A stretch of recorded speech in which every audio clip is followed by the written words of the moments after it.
మోడీ హటావో దేశ్ కి బచావో. దేశంలో మళ్ళీ బీజేపీ గెలిస్తే దేశం నాశనం. ఈ దేశానికి కాంగ్రెస్ పార్టీ మాత్రమే రక్ష.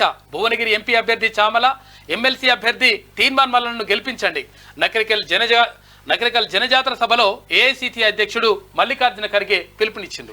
మళ్ళీ దేశంలో బీజేపీ గెలిస్తే ప్రజాస్వామ్యం ప్రమాదంలో పడుతుందని, ప్రజాస్వామ్యం మనుగడ సాధించాలంటే కాంగ్రెస్ పార్టీని గెలిపించాలని ఏఐసిసి అధ్యక్షుడు మల్లికార్జున ఖర్గే అన్నారు. శుక్రవారం సాయంత్రం నల్లగొండ జిల్లా నకరేకల్ పట్టణ కేంద్రంలోని మినీ స్టేడియంలో పార్లమెంట్ ఎన్నికల ప్రచారంలో భాగంగా భువనగిరి పార్లమెంట్ కాంగ్రెస్ పార్టీ అభ్యర్థి చామల కిరణ్ కుమార్ రెడ్డి, నల్లగొండ, ఖమ్మం, వరంగల్ శాసన మండలి పట్టభద్రుల నియోజకవర్గ కాంగ్రెస్ పార్టీ అభ్యర్థి తీన్మార్ మల్లన్న గెలుపును కాంక్షిస్తూ ఏర్పాటు చేసిన తెలంగాణ జన జాతర సభకు ఆయన ముఖ్య అతిథిగా హాజరై మాట్లాడారు.